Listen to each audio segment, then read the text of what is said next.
It's the spring of 2012. I was a senior in high school. I thought I might learn how to shuffle, a dance that was popularized by the recentish hit at the time, Party Rock Anthem by LMFAO. You know, just so that way I'd have some hot, fresh skills to show off at prom. But I guess I didn't have the coordination for that at the time, so after about an hour of failed attempts, I gave up and decided to log onto my newest favorite social media site, Tumblr.com. I was scrolling on my dashboard, skipping over posts of Homestuck and high-waisted shorts when I came across this video. Now, I don't normally watch videos on Tumblr because the concept to me is just a little weird. I usually come to that website to view GIFs and fan art of my comfort characters and read walls of shitpost text. But the art style from the preview looked interesting enough, so I decided to watch it. This would be my first exposure to the animated electropop band Studio Killers, and oh my god, would I fall in love with this music video. The song was titled Ode to the Bouncer and was originally released on April 7th, 2011. The music video was about the singer, Cherry, and her desperate plea to the bouncer to get into the club. The lyrics are delightfully trashy and cheeky, with the narrator berating the bouncer the entire time and accusing him of abusing his power. And while the vocals kinda took me a while to get used to, I think though it was the music video itself that made me fall in love with the music, because I just loved the art style and the aesthetics. The animated singer of the band, who I mentioned goes by the name of Cherry, is in this 3D style, making her pop as the main character when juxtaposed with the 2D backgrounds and side characters. And I just absolutely love her look. The dark drippy eyeshadow, her short dress that hugs her very voluptuous curves, her dull teal hair styled in pigtails paired with her mini lace hat. It's all just such a vibe. I don't know, to me it kind of has like the bite of heroin chic without it actually being heroin chic. I also love how in the music video the bouncer has like this dark aura radiating off of him, as though he's some sort of demonic entity. In the background you can see the characters Goldie Fox and Dinah Mink playing their keyboard and DJing respectively. And those two are significant because they are the other fictionalized members of the band. They often don't really get the same spotlight or love that Cherry has from the fans, but they're equally as important as the real artists behind those characters are the ones doing all the production and mixing. But anyway, all of those stylistic choices are what caused me and probably many others to obsess over this music video. I think the music video already had millions of views by the time I discovered it in 2012, and it was the song that made me look into the rest of their music. And to my delight, they had another iconic music video for their song Eros and Apollo, a song about a guy who is just an actual Chad. Like the song itself says that he is both Eros and Apollo, and all men and women just can't help but fall in love with him, and that's what makes him so dangerous. I really love the production of the song. I think it's a bop, and I especially loved Cherry's looks in this video, even more so than in Ode to the Bouncer. She retained her dark, drippy eyeshadow, but now she's shown having a black fringe bob and dressed in an array of different pixelated dresses and makeup and accessories, really hammering in that virtual world vibe that I think really suits their sound. And that was it for music videos, at least for the duration of the early 2010s. They had a lyric video for their song All Men Are Pigs, which despite the title actually is not a femcel thing. The song is actually sung from the POV of this scummy guy trying to affirm some girl's belief that men are the worst, and then at the end adds the caveat that all men are pigs except for him. So, you know, it's supposed to be a totally ironic white knight anthem type of ordeal. I also wanted to mention this song to give you more of an idea of what early Studio Killers songs were like if you weren't already familiar, because the more recent songs will not really match the same energy. We will talk about that later. Another year later, in May of 2013, they would release their third single, Jenny, a song that you may or may not know from TikTok. One that wouldn't really blow up as much until the music video got released, and then once more during the random TikTok surge that I mentioned. But this wouldn't be until years later. Going back to 2013, in June, they would release the rest of their self-titled album, and the fans that they gained from their music videos really vibed with the music. I do think that this music was so perfect for the blooming queer Tumblr community, as well as the general liberal culture of that era. Many peers in my fandom spaces knew who Studio Killers were and were often inspired by their music. Their music often had themes of gay pining and gender fuckery, which, as we all know, are typically popular concepts amongst the liberal youth. And paired with the club/dance vibes of the band's general style, this was perfect for that 2010s era of tonight is the last night to party type type of music. The album, despite being on the shorter side, being only 40 minutes-ish in total, had the positive reviews from critics to back it up, with critics often praising the humorous lyrics courtesy of Cherry. Some songs even managed to hit top 40 charts in various countries across Europe, namely the songs Ode to the Bouncer and Jenny. After the album release, the band tried to keep up community engagement by hosting a cosplay contest, creating animated vlog shorts of the fictional band members, and making videos showcasing their art as well as the community's fan art. And all of this was managed just by the band itself, as talked about in Cherry's audio blog released on October of 2013. The band would continue to ride their momentum, eventually hosting a Kickstarter in June of 2014 in order to fund some live performances, a Kickstarter goal that was almost immediately reached with 1,756 backers pledging £55,176. Studio Killers then went on to perform live at 2 music festivals in Finland in 2014, both of which I will not attempt to pronounce names because I cannot find the pronunciations anywhere online and I know I will butcher them. Goldie Fox and Dynamink appeared on stage with these reflective masks, while Cherry appeared as a projection. Though I did see someone comment on a Reddit forum that the actual singer for Cherry was like supposedly hidden away in the crowd and singing from their spot in the audience. Of course though, since I have no footage of this, I cannot confirm if this is true. Now, we don't really know who any of the band members are per se. Studio Killers' Wikipedia page states that the only confirmed members are Darren Strokes and Philip Larson, though I'm not sure if they are confirmed to be Goldie Fox's and Dynamink's direct real-life counterparts or anything like that. Cherry, on the other hand, has 2 different people providing her vlogging voice, completely amazing new fresh start, versus her singing voice. dope. I'm not sure if this was confirmed or not, but it's widely believed that the artist behind the band is the same woman who voices the vlogs, whereas the singing voice is Timu Brunilla from the Finnish pop rock band The Crash. Again, never officially confirmed, but if you do listen to any of The Crash's music, the vocals for their band do sound similar to the vocals for Studio Killers.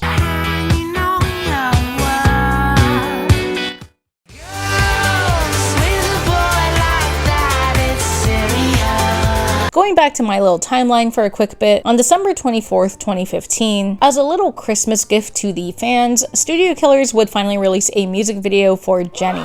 One that was widely well received because it had been years since we received substantial content, one that wasn't a remix or like a short, and also because we finally got to see Cherry in a gay scenario with a bombshell like Jenny nonetheless. The fans celebrated this music video. It was iconic. And while it was very welcome, I will say though, personally for me, by the time it rolled around, I was a little surprised that we were even receiving a music video. I mean, to be fair, I wasn't really keeping up with the updates that the band kept releasing, so I probably just missed the memo that we would be receiving this music video. But also too, I kind of missed the older style of music videos, the ones that mixed up the 2D and 3D animation. I think it would have been cool to see Jenny also in that 3D style that Cherry was originally animated in. Despite my own personal gripes with it though, I cannot deny that the music video caused me to put this song on repeat for a good while in my own home. And I think it did for a number of other Studio Killers fans as well. And then after that,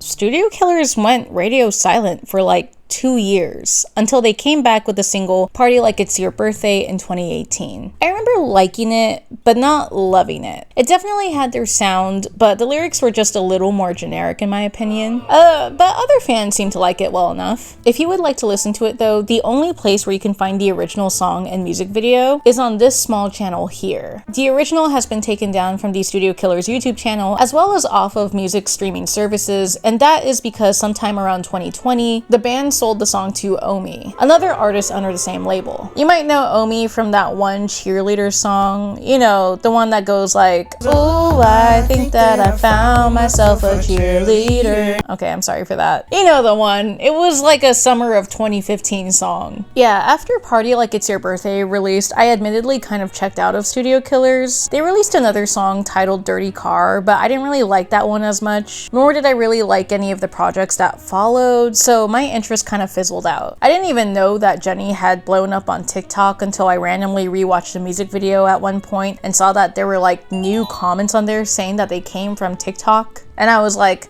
Huh? Where did these zoomers come from? And I am pretty bad at keeping up with band updates. Unless you have a super interesting personality or something, I tend to just like musical artists for their music. And I don't really take it upon myself to look into their bonus content unless it's in the form of a flash game. Sorry, that's just a me thing. If you were hoping for more information, I apologize. This video is in no way meant to be a complete deep dive or anything, because there is honestly a lot that seems to go on behind the scenes that fans are not privy to. And to be frank, I'm not interested enough to do any hardcore digging, just being so for real. But that is also because, besides that, what I'm more interested in is the fall of Studio Killers. Because oh my god, have they fallen off hard. At least in my opinion, and what seems to be the opinions of what I'd say is the majority of fans. So like I said, I didn't keep up with Studio Killers for a good while, right? Well, imagine my surprise when I decide to randomly look back at their channel and I find out that they had a Kickstarter for an animation pilot. Not only that, but the Kickstarter was successful and they made a mobile match 3 fashion game to kind of accompany the new animated universe that they were creating. Mixed reviews, by the way. And also, the animated pilot was already out? That's crazy. Why didn't I hear about this? I mean, to be fair, I wasn't really keeping up with the updates that the band kept releasing.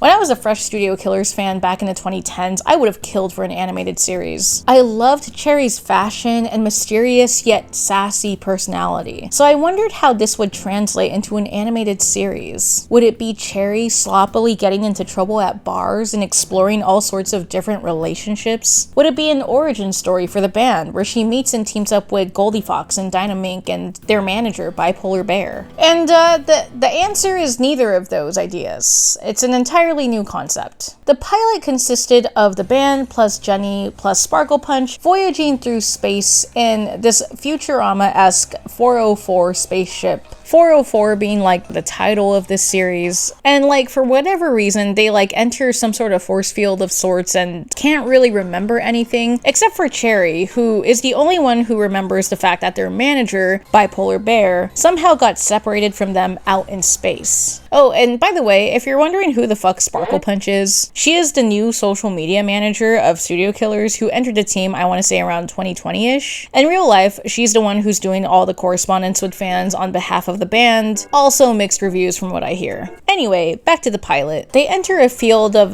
what the series identifies as shitposts, forcing them to land on a nearby planet that's filled with Jeffs. Jeffs are meant to be this universe's version of the basic straight boy, with many of them repeating very stereotypical misogynistic and snobbily hipster phrases you'd see on social media like 10 years ago. Stuff like, oh wow, you're so good at video games for a girl, or but this is a good band. You probably haven't heard of them. And honestly, that's just kind of a reoccurring flaw throughout the pilot. Like, it feels like it was made for 10 years ago and not when it was released in 2021. They try to be meta, but so many of the references or jokes that they make feel outdated and land flat. The antagonist of this story is Pornica, voiced by legendary voice actress Grey Griffin. And, as her name suggests, her whole gimmick is being very promiscuous and suggestive. And I guess, like, destroying planets in the process. Honestly, I'm personally a little confused as to why a character like Pornica is the antagonist of the show, considering the themes of sexual liberation and promiscuity that we saw in early Studio Killers music. The only thing I can think of is that they were planning on eventually going down the path where Cherry discovers that Pornica is not the real villain of the series, and that there is actually a way more sinister force of evil in the background. But for whatever reason, Pornica in this pilot wants to delete both Cherry and her team, as well as the planet of the Jeffs. Oh, and I forgot to mention that the planet of the Jeffs is in a galaxy called the Reddit Sphere. We're headed to a basic bro planet in the Reddit system. I guess because also 10 years ago, the running gag about Reddit was that it was full of incels. But I think by 2021, that wasn't really the thing about Reddit anymore. I think by that time, Reddit was already just like the alternative to Google, because Google was already pushing SEO bullshit during that time. Again, I feel like these references are outdated. Anyhow, Pornica confronts Cherry and tells her that she's going to delete her and all the Jeffs. And even Cherry is confused because she doesn't know who Pornica is. But Cherry goes ahead and challenges Pornica to a style battle and undergoes this sort of magical girl transformation. Now, I like the concept here and the different stylistic choices behind it, but I do think that the transformation itself is kind of slow and not very dynamic, especially because they don't explore different shots and angles that you would typically see in other magical girl transformations. And also because I think the music they use in the background is kind of awful. The song that they use is called Schoolyard Dance Off. I know it's just meant to be a background song, so it is repetitive, but I also just hate the animation that they made for it. And that alone may have soured my impression of the song. Speaking of music though, I did also want to talk about what seems to be the theme of the pilot, which is Soft Bitch. A song not sung by Cherry, but rather Ali Ahern. She's not Ali X. It's a slower, slightly sadder song that's all about how the narrator is going to love her enemies anyway, and how she wishes she could be meaner, but she's just a soft bitch. And I guess that's the theme they wanted to go for 404 era Cherry. But that's not my Cherry, okay? My Cherry would have no problem being a bitch to a bouncer when she doesn't get her way, even though she's the one who's out here looking kinda crazy, okay? She wouldn't do this adorkable flop onto the couch shit. She would sit on that couch with her spread open, looking like she took too many Xannies, alright? That's a Cherry, I know. But I digress. Anyway, so when Cherry first tries to battle Pornica, she doesn't really have any power against her, and it's because she doesn't really have any clout on the planet of Jeffs. Because I guess Cherry's magical girl powers are based on how many hearts she receives in the social media space. It's portrayed a little abstractly in the show, but that's the basic gist. And so Cherry becomes super insecure about it, and Pornica overpowers her, getting on top of her and overpowering Cherry with her robust bosom. Girl-on-girl action excites the Jeffs though, and they start giving Cherry their hearts, which in turn powers Cherry and allows her to defeat Pornica and escape. Unfortunately though, Pornica still ends up deleting the planet of Jeffs, but luckily, one Jeff manages to make it onto the ship and becomes part of the crew. Something that Cherry reluctantly accepts because Jenny reminds her that it was Jeff's hearts that saved their lives. And that's how the pilot ends, with Cherry commenting on how she feels like there are larger forces out there out to get them. To be honest, the whole thing is kind of confusing and not very engaging. I feel like the character that had the most character was Pornica, and that's because she wouldn't stop saying poorly set up sex jokes. Like, at least she had that going for her. The writing in general is kind of rough. You don't really feel any attachment to any of the characters in the pilot unless you're already familiar with the band. But even then, you're not really attached to these particular characters, you're attached to the idea of the original characters. In my opinion, they made Cherry in this pilot such a blank slate that she lost her original charm. And there's not really anything in the plot to hook you into the series. I will say though, the animation on its own is good, and there was one moment that kind of almost felt like the band was genuinely trying to speak to the audience. There is a moment where Cherry gets mad at Jeff when she finds out that he's been distributing their music for profit because he mistakenly believes that Studio Killers are like millionaires already. And I could see the band probably feeling frustrated about things like this, as any other smaller artist would struggle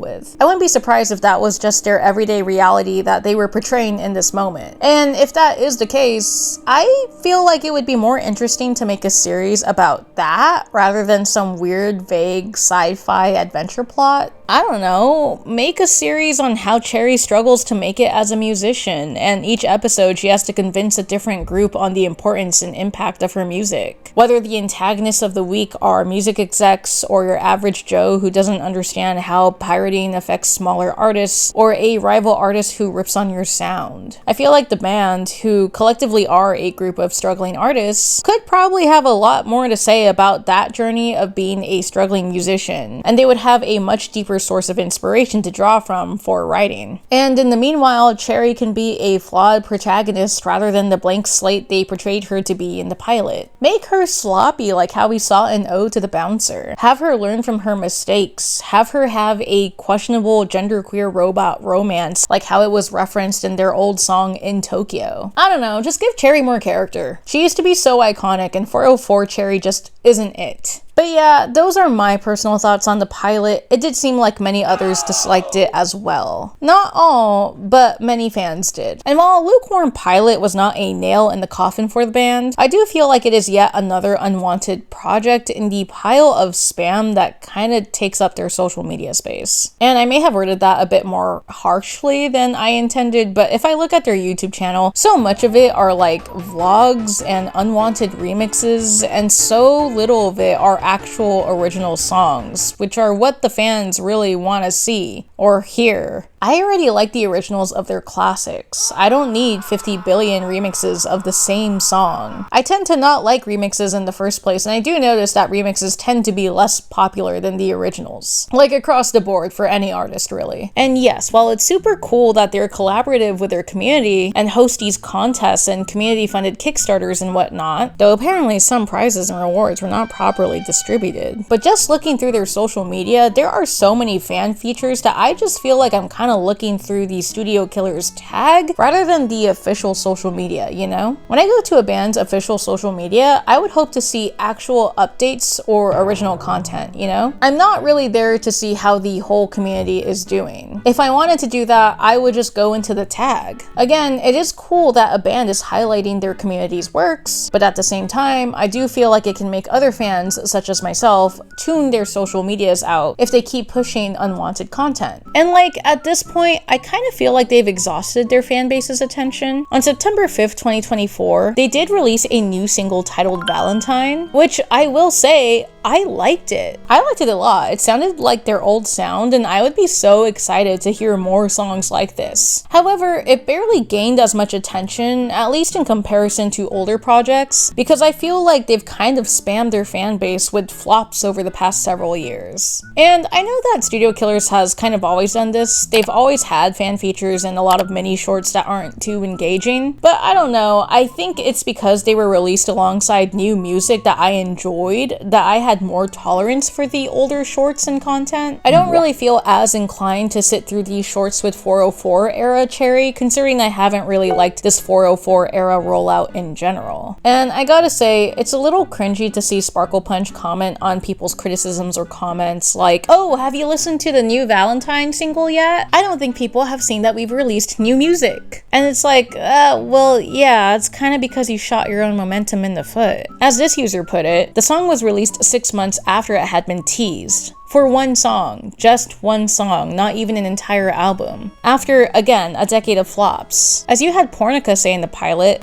But now you're here, and you've got to start from scratch. because the influence you used to have just isn't here anymore. And I know that's way easier said than done, and I do know that the band is probably just suffering from a lack of funds in order to work on new music in the first place. But hot damn, do I wish that they would be more transparent about it, and do I wish that they would not focus their time, money, and energy on these flop projects that weren't even going to help them in the first place. All that to say, it just makes me a little sad to see what was once such a dynamic, influential animated band be reduced to a match 3 game and some uninspired animation loops. Anyway folks, yeah, I just wanted to rant about Studio Killers for a bit. Visiting their YouTube channel in 2025 really sent me on this nostalgia train, and I really hope that they can be restored to their former glory, but I have deep doubts. Let me know if you used to be a fan, what you thought of the pilot if you watched it, or if you have a different band or musical artist that disappointingly experienced a similar fall off. Let me know in the comments below, leave a like if you liked the video, and I'll see you in my next one. Bye!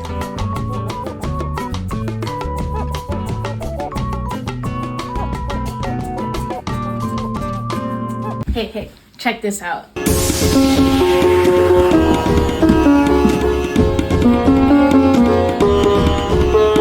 Cool, huh? That wasn't even like half shuffling. Man, don't be a hater.